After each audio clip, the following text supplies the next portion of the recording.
for the grind in the 9 to 5. Let's go to work for the 6 to 10 night class. Let's put in work. Getting into the gym to win. Let's go to work for the grind in the 9 to 5. Let's put in work for the grind in the 9 to 5. Let's go to work for the 6 to 10 night class. Let's put in work. Getting into the gym to win. Let's go to work for the grind in the 9 to 5. Let's go to work. Go to work. Go to work. Go to work. Yeah, cool. What's going on, people? It's Evan LG Francis, aka Mr. Go to Work, and we are here, San Jose. We came all the way to San Jose because this right here is a special episode, man. Anybody who know me know I'm a lifelong professional wrestling fan, and I am here today in San Jose at one of the hottest pro wrestling companies, not only in the Bay, but also the best pro wrestling training academy in the Bay as well. I'm talking about Pro Wrestling Revolution. We're here to talk to the owner. We're here to talk to the wrestlers. We're here to see how it's done. And hey, you never know. I might be taking a couple bumps, man. It's going down. We're here. Biggest episode ever thus far. Go to Work Fitness. Let's go. Yeah.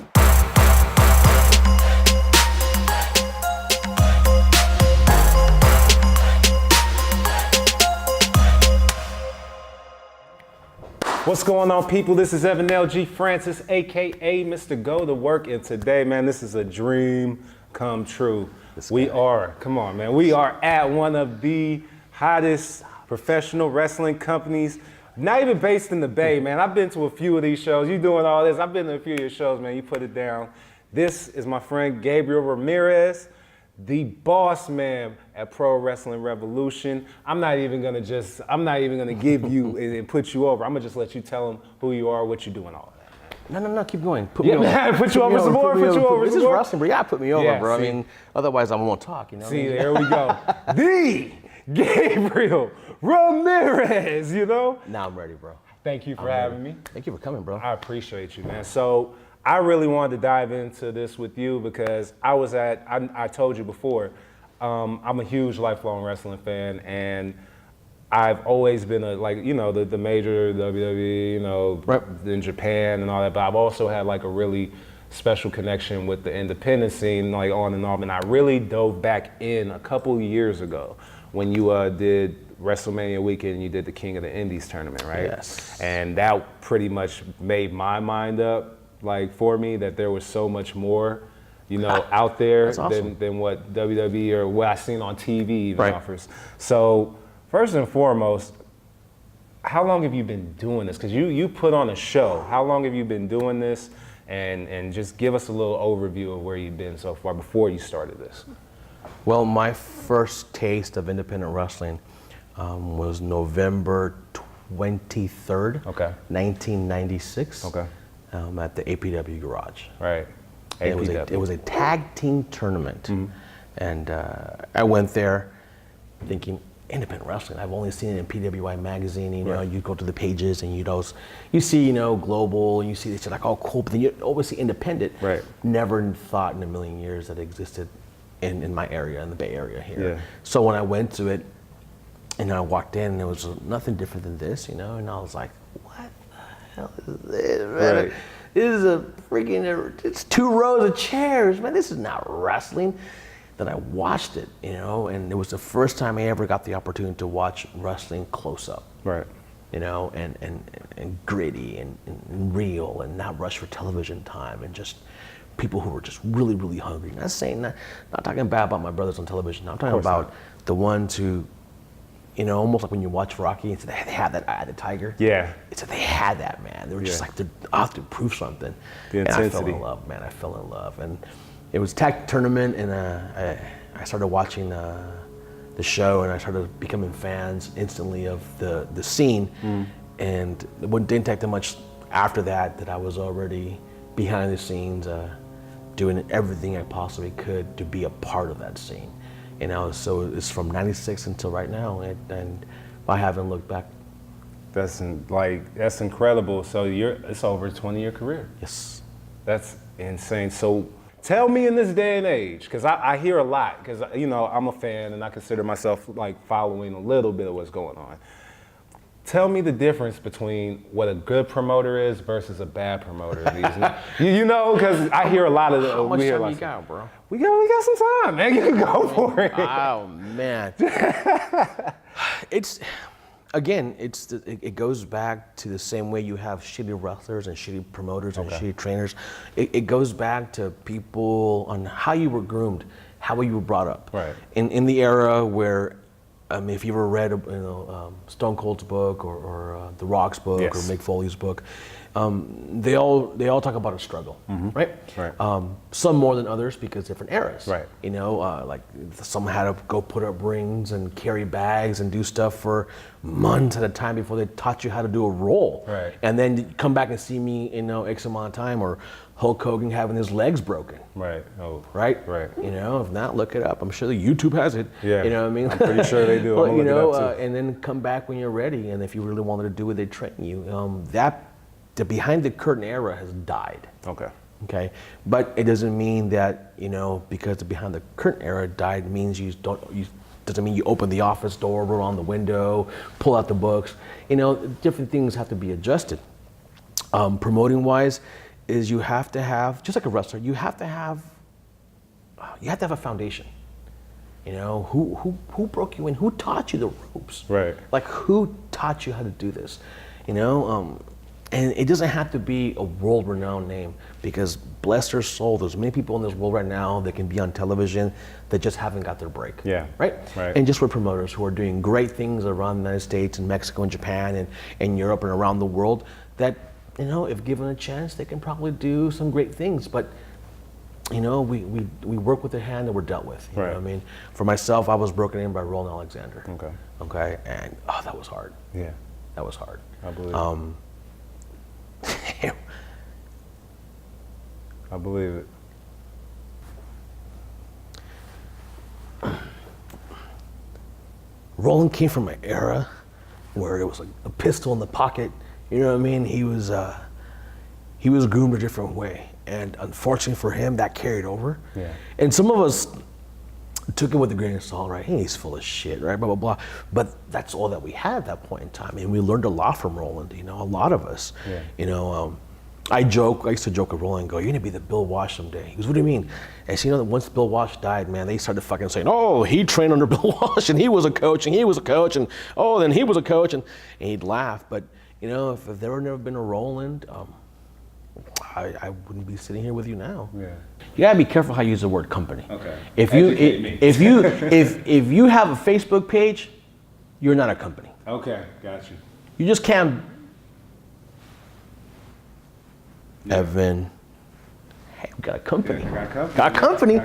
You pay taxes? Nope, but I got company. Yeah. There's not many really companies out here. There's very few.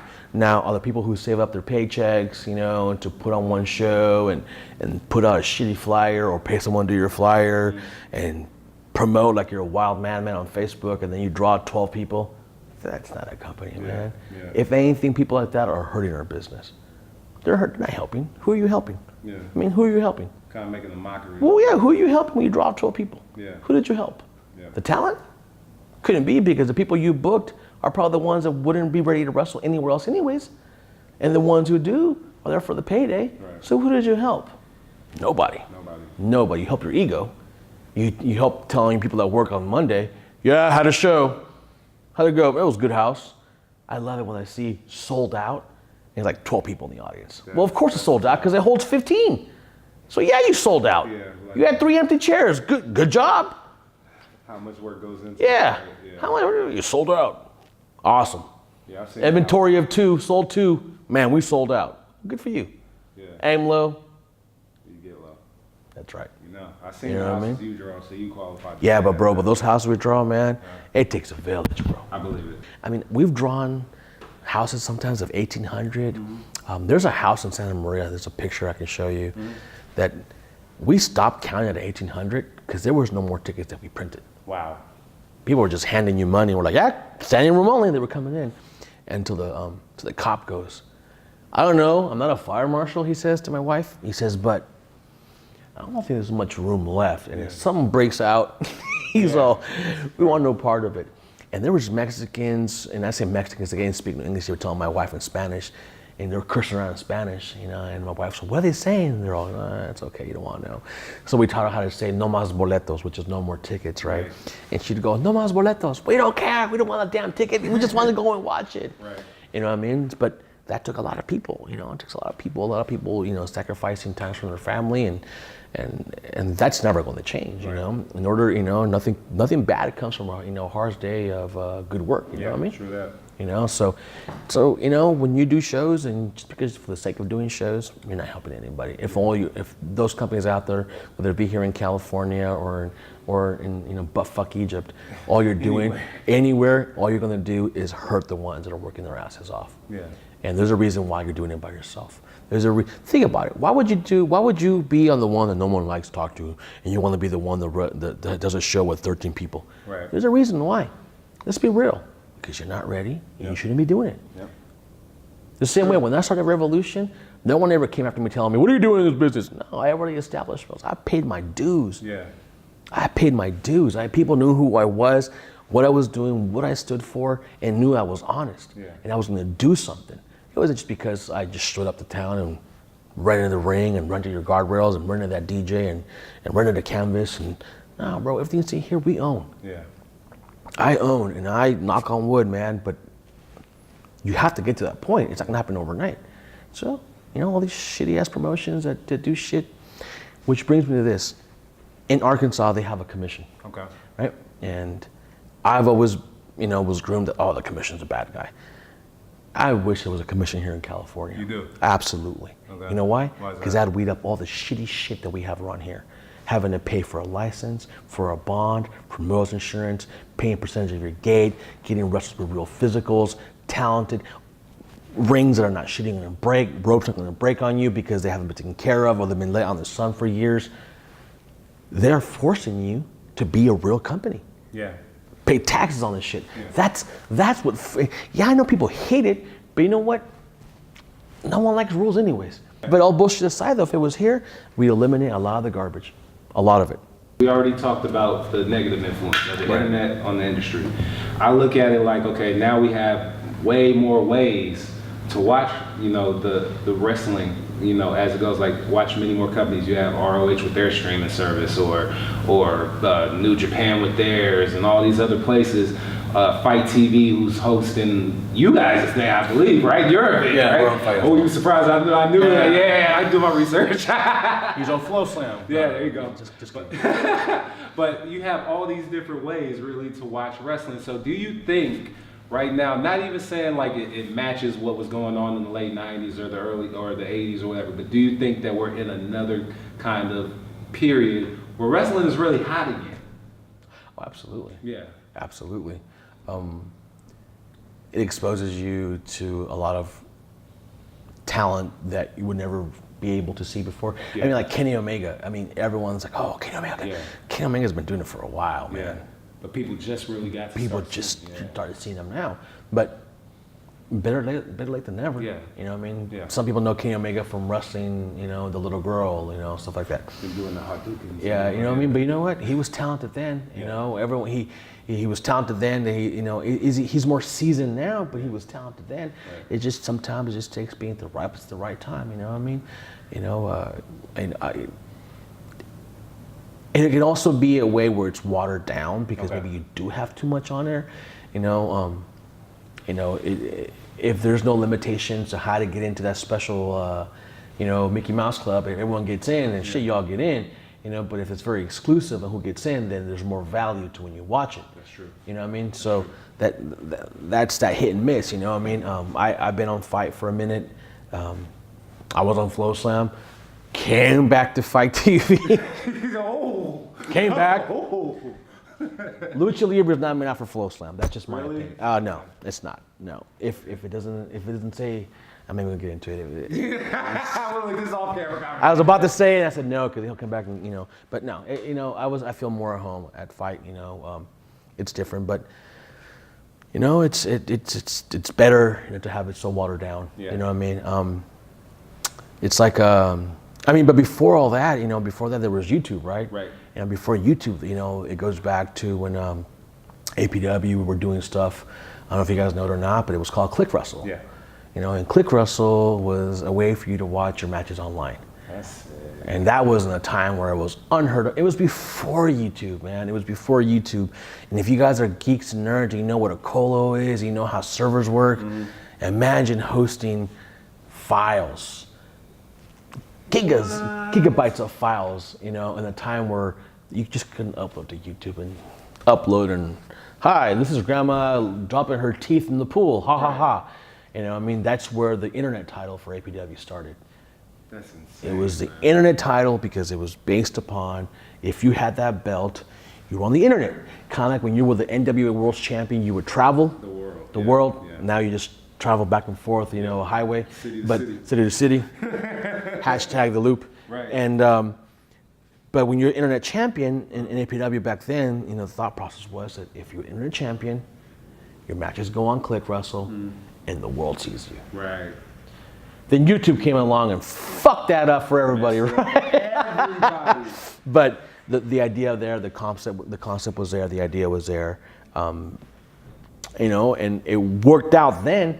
And then now you do have the access to watch everything mobile. Our world now is so how can I say?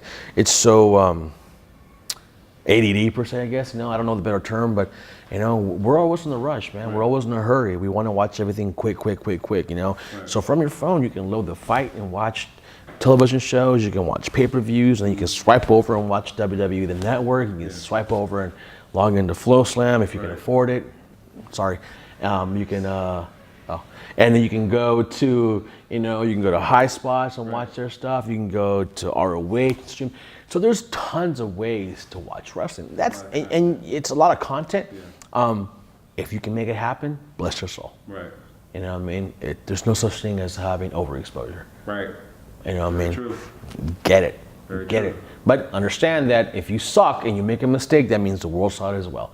And bad news travels quicker than good news. My man. November 3rd, I want to promote this before we even go. November 3rd, SFSU, the show for the vets. It's going to be crazy. I already know Ultimo is going to be there. Lucha Underground's Taya Valkyrie's going to be there. My man Will Cuevas is going to be there. It's going down. Tell them what they need to know. And it's a show, but first and foremost, the reason behind this show is to bring and shed light on the vets group. Okay. Will Cuevas was the president of the group last year, and now he's gone and graduated and got his degree and moved on to bigger and better things. Will Cuevas doing his thing.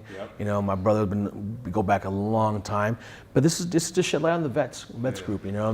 It's to raise money for them. 100% tickets go to them. Concessions go to them. Everything they make from that show goes to them. But at the same time, we do want to promote, what's out there, man. Yeah. So you got Ultimate Dragon, just fresh off being the AAA Junior Champion, tagging up with Kikutaro, a Japanese legend in his own mind, tagging with Ultimo Panda, who's taking off in his own right. On the other side, he's wrestling Skyde. Skyde, who's trained guys like Penta, Ray Phoenix, Chris Hero, Claudio, half the roster that still exists from Chikara. This guy is an absolute living legend who's one of those guys that didn't get that big light drop on him. Incredible match. Then you got Taya taking on Nicole Savoy, who's just fresh off her Mae Young Classic. Boy, that's going to be sick. You got that. You got Will Cuevas and Arcady Fedoff in a cage. Yeah. So you got good wrestling. Right. You got people who are hungry. You got people who are doing it, who are giving back. It's a little bit of a mixture of old, new, classic, legends. It's off the hook. It's what we are. It's Pro Wrestling Revolution, and it's all to give back to the vets group. So come out. You can get tickets at the door. Get tickets on the website. You can get tickets on Facebook. You can call me. You can call Evan. You can call Will. Call. You want to go support. Listen to 107.7 The Bone. They'll be having Taya on Thursday. Okay. We've been on every radio station from iHeart. We've gone to NBC. Everyone's helped us give back. Now all we need is for everyone to show up and do their part to give back and do your due diligence as wrestling fans and also helping to support. If you're an SFSU student and you're watching this, get your ass out there. Get your ass out there to support. Finish your homework, get your ass to the annex building, then go back. Yeah, you right by, you living and going right by there. Anyway, Pro Wrestling Revolution. Where can the people find the company, the training academy, all that stuff? Give them the information. You can hit up us on Facebook, Pro Wrestling Revolution LLC, the Pro Wrestling Revolution Training Academy, on Twitter, Instagram. But like very few others, we actually still have a website. So go to our website, prowrestlingrevolution.com or prowrestling-revolution.com. Hit us up. You can get our pay-per-views that are on Fight, some that one's been on Flow Slam, our social media. You can buy tickets for a show November 3rd, all the way to February 18th of next year. Our trips to Arkansas, everything Revolution from past, present, and future can be found there. And also, before we go, I do want to thank you for giving me this soapbox to jibber jabber, man. So I appreciate that, man. I appreciate Thank you, man. Thank you. Thank Pro Wrestling Revolution. It's going out, and this ain't the last time you're gonna see us together doing stuff, man. I'm a huge proponent of the wrestling industry. I love it, and I love to be a part of it. So thank you for having us. Anytime, brother. As usual, you people out there, you thank them as well.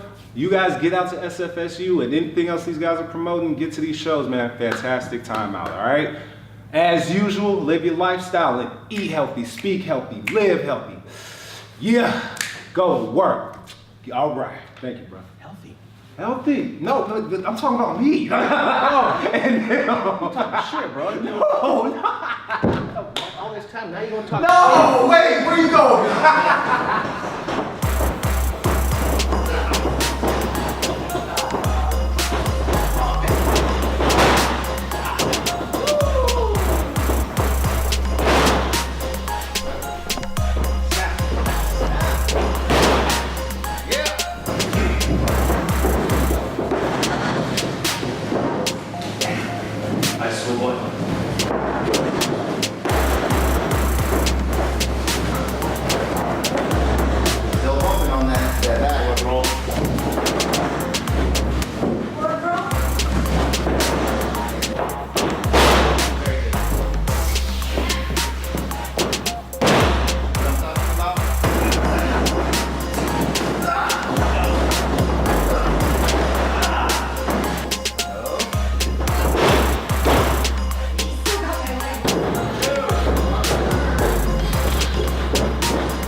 Same thing with everyone.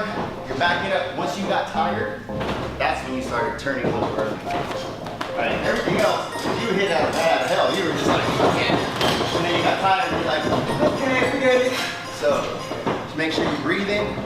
I know when we're counting and when we're doing stuff, always take a breathing like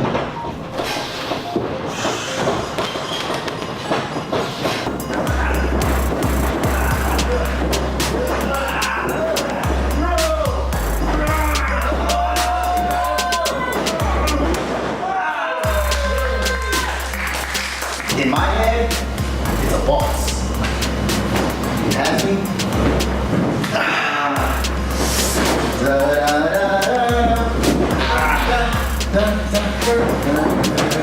Alright? Oh! That was a good bump though! You did well, but you bumped well. Good job. He understands psychology, how to invoke emotion, either baby or heel. All right, so even though we're just learning beginner moves, they're fundamentals, they're important, you know, because you guys are pretty much having matches right now. You're having the beginning of a match, you know. What did we do earlier? What do we call at the beginning of the match when the guy's getting the offense in? Shine. All right, once we start doing flying arm drags, hip tosses, body slams, add that to the shine, all right? We're just stacking it up right now. All right, you guys know the fundamentals. Now we're gonna do this. Now we're gonna do this. And then if you're a high flyer, we'll learn the Hurricane Rana. For you, we'll learn, you know, a suplex or something. So that's the shine. All right. What's going on, people? This is Evan LG Francis, aka Mr. Go to Work. And right now, man, you know we've been in Pro Wrestling Revolution Academy all day, spending time with the people. I want to introduce you to a very, very, very special athlete / person. And a trainer, teacher, everything. You do a little bit of everything, right? Will Cuevas, El Chicano, the money maker. I know who you are, man. Go ahead and introduce yourself to the people. What's going on, everybody? Once again, Will Cuevas, El Chicano Memo Cuevas, Moneymaker Will Cuevas. It's all the same. It's all the same, man. So I know a lot about you because I've seen, you go around through California a few times doing shows and stuff like that. But how long have you been pro? And what's your background? What made you want to start on this? Let's see. I mean, I started, next year it's going to be 20 years ago. Wow. So I started a long time ago.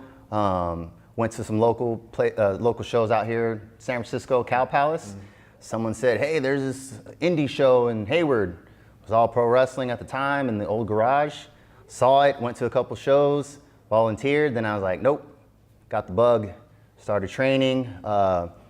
Trained for a couple years, started refereeing, traveling, went to the military. When I came back, started up again, and then came back home, Pro Wrestling Revolution, with the original people I trained with, Gabe Ramirez, Robert Thompson, Vinny Massaro, and now here I am, I'm training. So it's a full circle. So what made you want to really get into the training aspect? Because I know that's a totally kind of different realm from doing just the wrestling. So what made you really want to get into the training aspect? I think you have really good wrestlers out there that are not necessarily the best trainers. Right.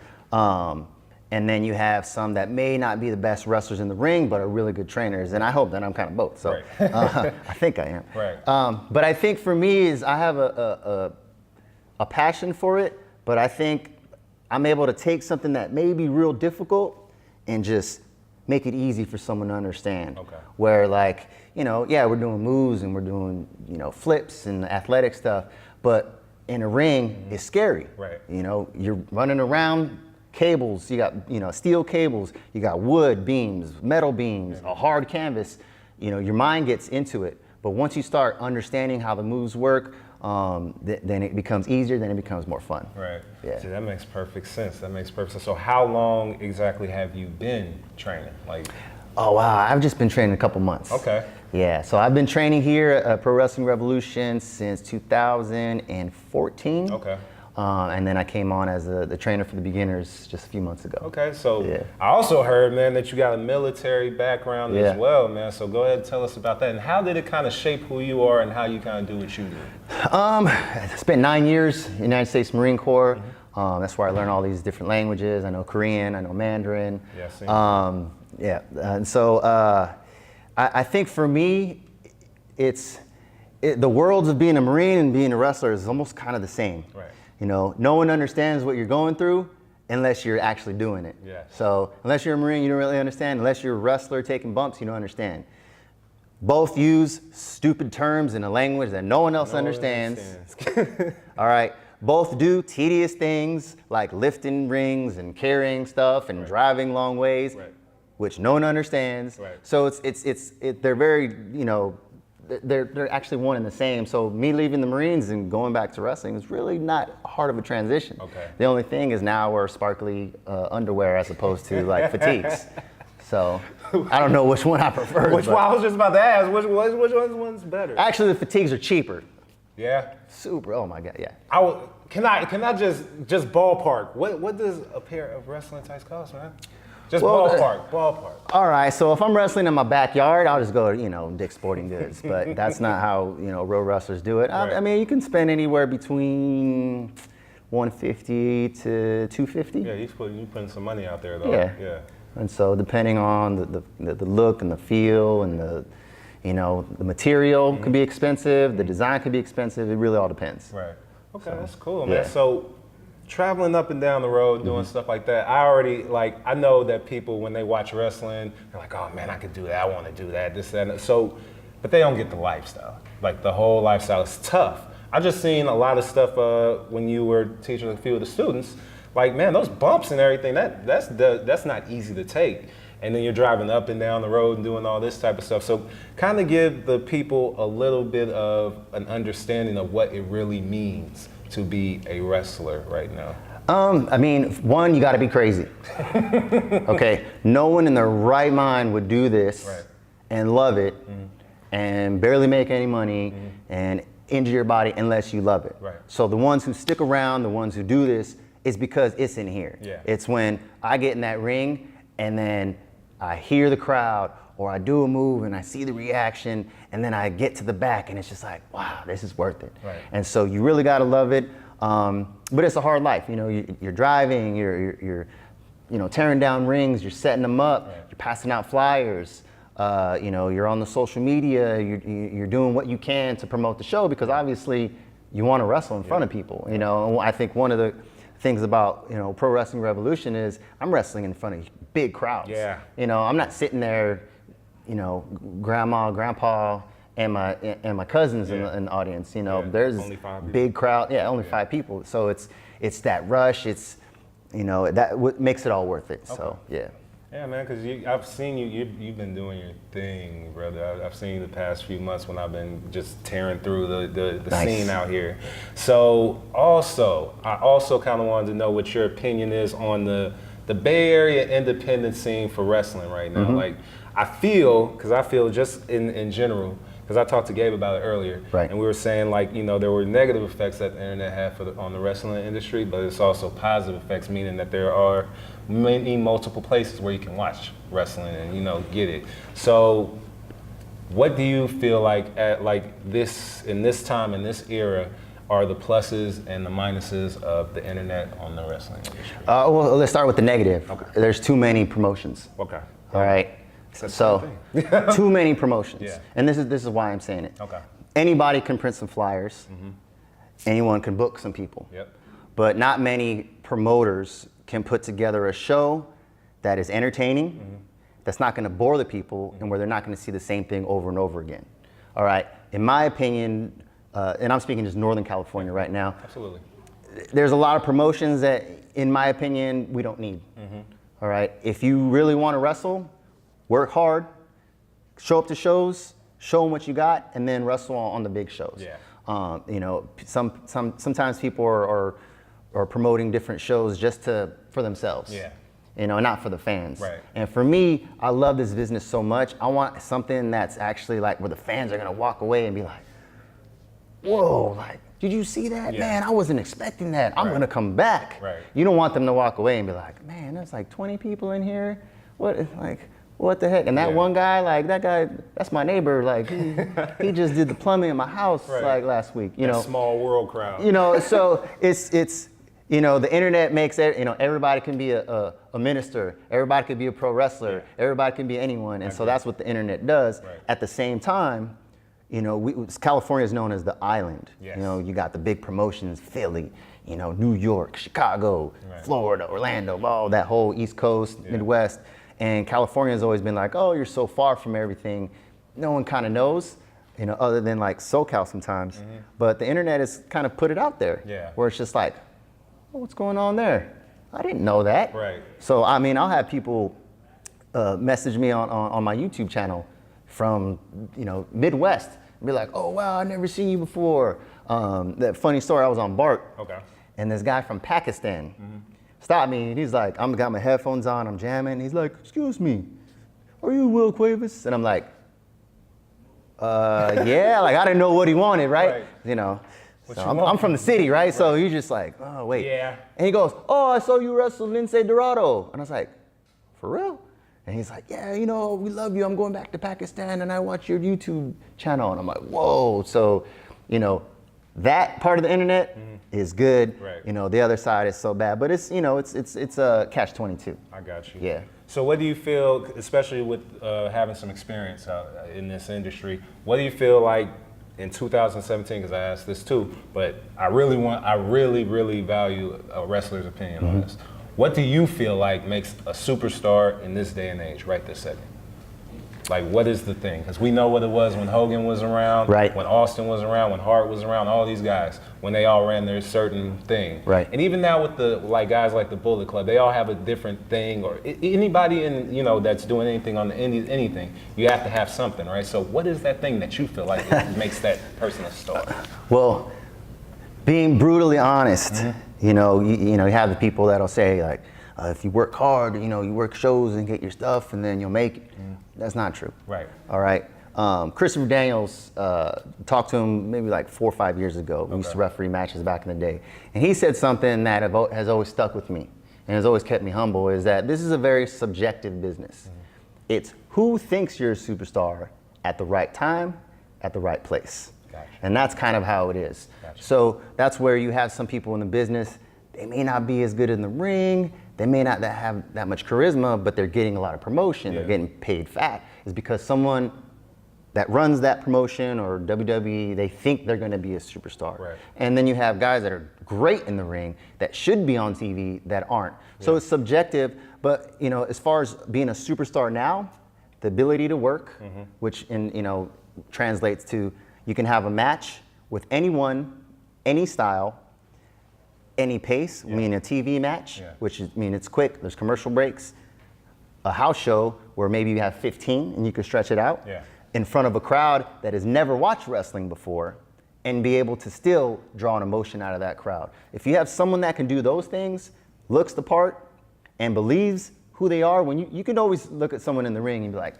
they don't buy this. They don't buy it, yeah. But when you look in the ring and you see it in their eyes like, that's El Chicano. Yeah, he believes it, he is. That's El Chicano in there. Gotcha. Then that's that's where you pass that threshold of being a pro wrestler and then to a superstar. I got you. See, great answers, man. So I also know that you've been in the ring with some big stars, man. So because the people may not know, but I want you to tell them, like, through your travels, how many of these big names have you tangled with? Because you're serious, man. I know it for sure, for sure. So you just let's see. Recently, I wrestled with Blue Demon Jr., which is legend. If you don't know, now you know. I wrestled Zack Sabre Jr. I was there for that. Zack Sabre Jr., Lince Dorado, Pentagon. Okay. Penta Cero Miedo. Miedo. That one was a rough one. I was about to ask, is he really is he stiff like they say he is? Oh, man? yeah. Oh, yeah. Wow. Oh, yeah. So, those are some of the names. As far as like local guys that I wrestled, I have always a great time, and like just there's that chemistry with Rick Luxury. Yeah. Him and I just, it's like I can put a blindfold on and we can go in there and we can just still have a great match. Yeah. There was a funny story where it was when the night where he took the internet championship from me. And I get there and I'm thinking, maybe after intermission or 2 before the main, and they go, nope, you guys are the main. It's an internet title. We're gonna stream it on the internet. You guys are the main. Yeah. And I go, okay. And I'm walking through the back and I'm hearing stuff in the back, and I'm minding my own business. And I heard a couple people be like, oh, they're the main? Yeah. Shit, that shouldn't be the main. Right. That shouldn't be the main. Whatever. Him and I, we tore it down, and the same couple people that said that came up to me. It's like, hey. You did it? Yeah. Hey, you know what? I didn't think y'all can do it, but you did it. Yeah. You know what I'm saying? Yeah. So that's why I got mad love for Rick. But those are some of the names. I hung with Lince with his lucha style. I hung with Zach as far as technical style.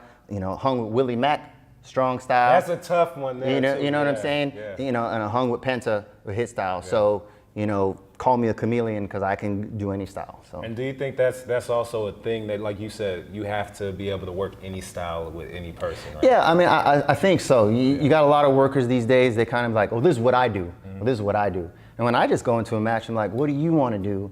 Because I just want to compliment you so we can compliment each other. Yeah. You see what I'm saying? I want to go in and tell a story with you. Right. I don't want you to tell a story and then me to tell a story. You see what I'm saying? Yep. It's like an arguing couple. It's like, no, that's my story. And then you go, no, that's your story. No, I want to be like, hey, how was your day? And you be like, yeah, my day was good. That's how a wrestling match should be. I hear you.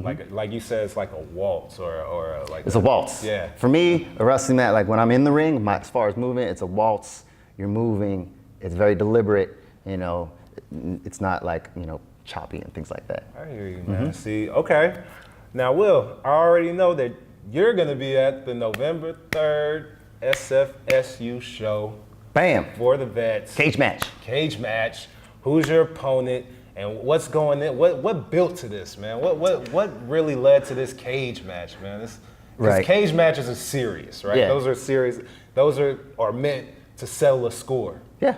So Oh, yeah. what built up to this, man? So last year we did a fundraiser for the vets at SFSU group, SF State. So it's basically student veterans. They get out of the military. Now they're using their benefits to go to school. Okay. It's a group they can kind of be around people that understands them, helps them with their books or whatever, things like that. Support group. Right. Last November, during the show, Arcady comes out with his manager, starts talking crap about America, starts talking about the people. So I came out, regulated. Since then, we fought each other in tag matches. We've tagged together even though we didn't want to. Right. It's been back and forth, and he's just been getting the upper hand sometimes. So no one can interfere. It's me and him. No escape. It's going down. Yeah. So next week, November 3rd, SF State, Arcady Fedorov, Memo Cuevas. It's gonna be one for the record books. I'll tell you that. I'm excited, man. I know all of you folks better be excited too. I better see you at SFSU. We gonna be there.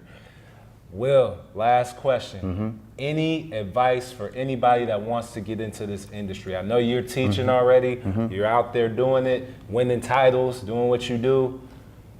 What's your advice for somebody who goes to a show and sees Will Cuevas and says, "Hey, I want to do what he's doing. Like I want to be a wrestler too. I feel like this is my passion." What advice do you give to that person? My advice is you got to have heart. Because you can be in the greatest shape, you can be the most athletic, but if you don't have heart, you're not going to stick with it. Okay. All right. Yeah. The other side, have a job, Yep. be able to pay for training, Yeah. pay for a gym membership, Yeah. and transportation. Yeah. I mean, that's the biggest thing. Right. Because you're always going to have to be, supporting people, being on the road, and it's just, it's just good life principle. But the biggest thing I think when I see people who quit, because they didn't have the heart. Right. And I've been around long enough to see people who potential through the roof. I mean, athleticism you wouldn't believe. It wasn't in here, gone. Yeah. And then you got that one kid, can never get a move right, can never do anything, all of a sudden working shows. And then you look at him like, man, he's got heart, and I believe him. Yeah. And to me, that's what it takes, that heart. I hear you. And see, that's perfect. The perfect way to close it. People, I'm telling you now, you need to come to this SFSU show for the vets. It's going down. See, this man put a beat down in the cage. I already know you said you don't got no social media, so what I'm gonna do is I'm gonna plug Pro Wrestling Revolution. People, come to these shows. Pro Wrestling Revolution LLC on Facebook, Pro Wrestling Revolution Academy on Facebook, and PW Revolution on Instagram. Check them out. It's crazy. They got great shows. Some of the best I've seen, period, not even just in the Bay. Will, I want to thank you, my man. You guys, get out there and check this man out. Once again, thank you to Pro Wrestling Revolution. Thank you to the Moneymaker. I got room in my beginner's class. Let's go. You better come down here and get some work done too. And we're about to get in here. You're gonna show me some roles, right? Let's do it. I'm gonna have to do something, man. You know what to do. Eat healthy, speak healthy, live healthy, go to work. Yeah. Bow. Bow. Thank you, bro. Jump. This is first easy peasy with forward rolls. Hands like this, right? Going down, tuck. I tuck my leg, and the reason is why. I go under, get up.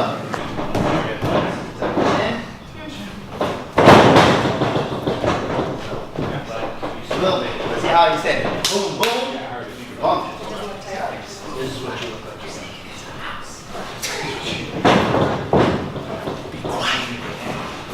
Imagine you're sneaking into your house when you don't want to wake your parents up. Oh, that's a good analogy, man. But you got the laser beam right here, right? And you're like, shit, Mission Impossible music is on. Yeah, Little sound as possible. Gotcha. Let's do it. A little better. Good. Roll one more time. When you come up, this is what I want you to do. I want you to come up like this. When you come up, spine stance.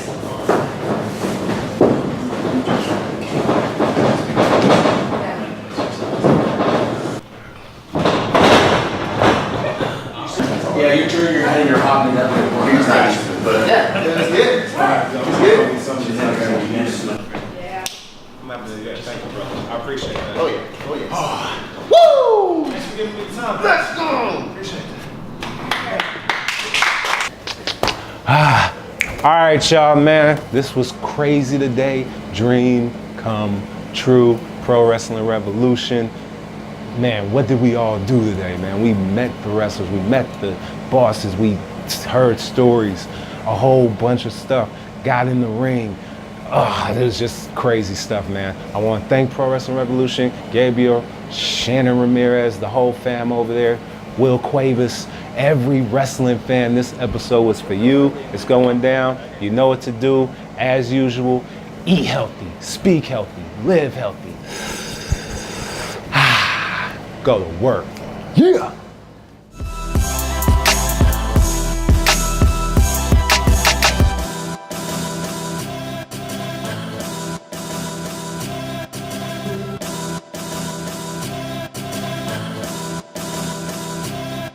Go to work. Go to work. Go to work. Go to work.